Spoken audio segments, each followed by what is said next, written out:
मशहूर पत्रकार एनडीटीवी के रविश कुमार की कुछ बातें याद आती हैं जो अक्सर वो भारत के लोगों को कहते हैं, बार बार वो समझाते हैं। हमेशा याद आती है और आगे भी याद आती रहेंगी कि समझ जाओ लोगों, समझ जाओ, ये तुम्हारे बच्चों को दंगाई बना रहे हैं। ये नफरत भरे लोग ये एक नफरत भरा देश बनाने जा रहे हैं। इनको रोको, इनको संभालो। और यही हो रहा है। स्कूल जहां कोई बच्चा किसके पास बैठता है, उसके पास में बैठने वाले बच्चे का क्या धर्म है, क्या सरनेम है, कुछ पता नहीं होता था। लेकिन अब उसको यह सब सिखाया जा रहा है। उसको बताया जा रहा है कि तुम हिंदू हो, तुम मुसलमान हो। और अब उन बच्चों को धर्म की रक्षा करना सिखाया जा रहा है।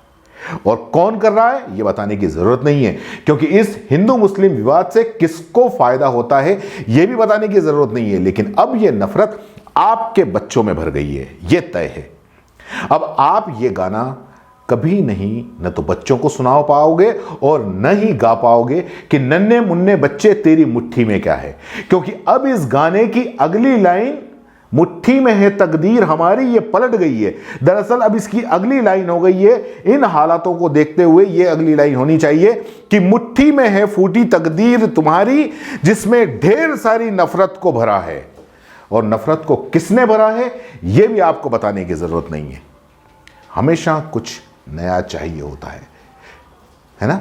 नफरत के एजेंडा चलाने वालों को हमेशा कुछ नया चाहिए होता है। अब खुश हो जाओ, क्योंकि ये नया नफरत का एजेंडा अब आपके बच्चों के लिए आया है, जो स्कूलों में 9वीं 10वीं 11वीं 12वीं कक्षा में पढ़ते हैं, उनके लिए आया है, जो स्कूलों में बांटा जा रहा है हिजाब को लेकर। अब ये आ गए हैं नफरत के बाजार में। इस नफरत के बाजार को समझने की बहुत जरूरत है, क्योंकि अब भी नहीं समझोगे तो बर्बाद हो जाओगे। खैर, बचा भी क्या है, लेकिन जो बचा है उसी को बचा लो। इस हिजाब के मामले को अगर सीधे से समझाने की कोशिश करूं तो कर्नाटक के उडुपी में एक कॉलेज का प्रशासन अचानक बोलता है या बुलवाया जाता है कि जो लड़कियां हिजाब पहनकर आती हैं वो हिजाब नहीं पहन सकती। उडुपी की इस सरकारी पीयू कॉलेज में 6 मुस्लिम छात्रों को हिजाब पहनकर क्लास में बैठने से रोक दिया गया था। कॉलेज मैनेजमेंट ने नई यूनिफॉर्म पॉलिसी को इसकी वजह बताया। इसके बाद कुछ लड़कियों ने कर्नाटक हाईकोर्ट में एक याचिका दायर की। लड़कियों का तर्क है कि हिजाब पहनने की इजाजत देना संविधान के अनुच्छेद 14 और 25 के तहत उनके मौलिक अधिकार का हनन है। और फिर देखते ही देखते ये पूरा हिजाब वाला मसला जैसे कि कोई प्री प्लान हो पूरे कर्नाटक में फैल जाता है। हिंदू संगठन इसमें आ जाते हैं, बच्चों को भगवा शॉल बांटते हैं और उन्हें कॉलेज जाने को कहते हैं भगवा शॉल पहनकर। और फिर शुरू हो गई ये सारी नफरतों की दुकानदारी, जो सोमवार को यहां तक पहुंच गई कि पूरे कर्नाटक के कॉलेज मजहबी अखाड़ा बनकर रह गए। मामला हाई कोर्ट में है, अभी तक कोई फैसला नहीं आया है। लेकिन हिजाब वर्सेस भगवा का यह प्रदर्शन नारेबाजी और पत्थरबाजी तक पहुंच गया है। बानगी देखने को मिली मांड्या के पीईएस कॉलेज में, जहां एक छात्रा कल हिजाब पहनकर आई और वो मुस्लिम छात्रा को भगवा दुपट्टे डाले कई युवक उस अकेली लड़की को रोकते हैं और जय श्री राम के नारे लगाकर उसको घेर लिया जाता है और पाकिस्तान जाने को कह दिया जाता है। नारे सुनकर तिलमिलाई लड़की खामोश नहीं रखती, उसने भी भीड़ के नारों का जवाब अल्लाहू अकबर से दिया और उसने नारे लगाए। मतलब पूरा कर्नाटक भगवा और हिजाब के वॉर में बदल गया है, जिसकी आंच अब पूरे देश के अंदर लगी हुई है। और खास करके यूपी, बिल्कुल सही समझा आपने, यूपी चुनाव है और यूपी को तो आप जानते ही हैं। और वहां तो भाजपा बस मौके की तलाश में है, क्योंकि उसको हर ऐसा मुद्दा चाहिए जिसमें हिंदू मुस्लिम हो सके। और मैं आपको एक जानकारी बता दूं आज की, कि इस हिंदू मुस्लिम ये हिजाब का मामला हिंदुस्तान में कर्नाटक और केरल के बाद सबसे ज्यादा अगर गूगल पे सर्च किया गया तो वो यूपी के अंदर।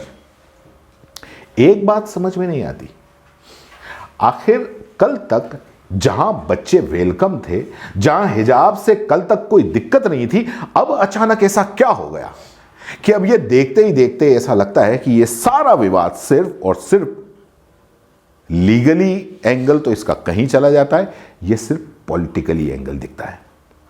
किसी के हिजाब पहनने से आखिर किसको दिक्कत हो रही है और क्यों? क्योंकि हिजाब पहनने से न तो पब्लिक ऑर्डर में प्रॉब्लम आ रही है और न ही किसी की डिसेंसी और न ही किसी की मॉरलिटी में किसी को कोई दिक्कत आ रही है। क्योंकि नियम ऐसा है, अगर आप अपने रिलीजन के कोई नियम मानते हैं, आपको अधिकार है, लेकिन पब्लिक ऑर्डर में या किसी की हेल्थ में या किसी की डिसेंसी में या किसी की मॉरलिटी में कहीं कोई परेशानी नहीं आनी चाहिए। हिजाब पहनने से किसको आती है? किसी को नहीं। किसको फर्क पड़ता है किसी के हेल्थ पे हिजाब पहनने से? किसी को नहीं। लेकिन जिसको पड़ता है उसके लिए आप भी समझ रहे हैं, हम भी समझ रहे हैं। जी हां, अब ऐसा क्या हो गया? पहले कोई दिक्कत नहीं थी, अब ये देखकर लगता है कि ये सारा और सारा विवाद, इसलिए मैं कह रहा हूं कि ये पॉलिटिकल एंगल दिखता है।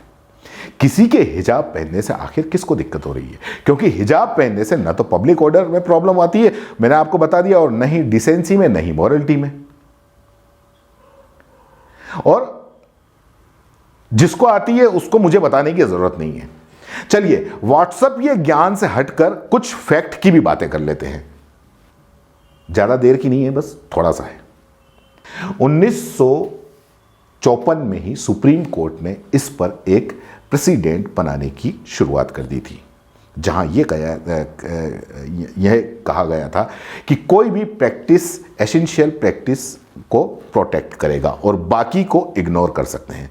और यह प्रथा बहुत सालों से चलती आ रही है, जहां जरूरी प्रैक्टिस को प्रिजर्व किया जाता है। अगर इंटरनेशनल लेवल पे भी देखें तो हिजाब को एक तरह से fundamental except of Islamic religion माना गया है, और इसीलिए कई आर्मी में, पुलिस में, एयरलाइंस में, कई रेस्टोरेंट पे, हॉस्पिटल में, कई सर्विसेज में हिजाब को अलाउ किया गया है, क्योंकि ये इस्लामिक कल्चर का एक हिस्सा है जिससे किसी को कोई नुकसान नहीं।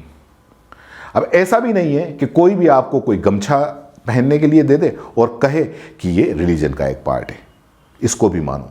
तो इसके लिए भी सुप्रीम कोर्ट की गाइडलाइन है। बहरहाल, ये अगर गाइडलाइन पे बात करने जाएंगे तो बहुत लंबी हो जाएगी। सीधी सी बात मैं आपको बता देता हूं, चुनाव है और किसी तरह से हिंदू मुस्लिम का वो माहौल नहीं बन पा रहा था जिससे कि पार्टी विशेष को फायदा पहुंचे। तो लो साहब, ये आ गए, स्कूल के बच्चों को घसीटते हुए इस हिंदू मुस्लिम में आ गए और बना दिया पूरे देश का मुद्दा। इन्हें फर्क नहीं पड़ता, इन्हें फर्क नहीं पड़ता इससे कि उन पर क्या फर्क पड़ेगा जिस पर देश का भविष्य सुनिश्चित है, आज के बच्चों पर। क्योंकि इन्हें तो अब नफरत फैलाकर राजनीति करनी है। इसी नफरत के बलबूते पर सरकार में आएंगे। जी हां, तो इन्होंने सोचा कि भला अब नफरतों का बाजार से ही इनका धंधा चलेगा, तो फिर नन्हे मुन्ने बच्चों के हाथों में किताबों की क्या जरूरत है। डाल दो इनके गले में पट्टे और लगाने दो इनको नारे, क्योंकि अब देश का यही भविष्य है। देश का भविष्य किसी ने नहीं, हमने तय किया है। हमने चुना है ये देश का भविष्य कि हमारे बच्चे दंगाई बन जाएं। इनको महाराजा की कुर्सी पर बैठाकर भुगतो। मुद्दा बड़ा है, इस पर और बात करेंगे। मेरी बात शायद कट्टर सोच वालों को पसंद नहीं आएगी, किसी भी धर्म के, लेकिन फर्क नहीं पड़ता। अगर एक के भी समझ में आ गई तो मेरे लिए काफी है, क्योंकि सच बताना ज्यादा जरूरी है। फिर मिलेंगे, धन्यवाद।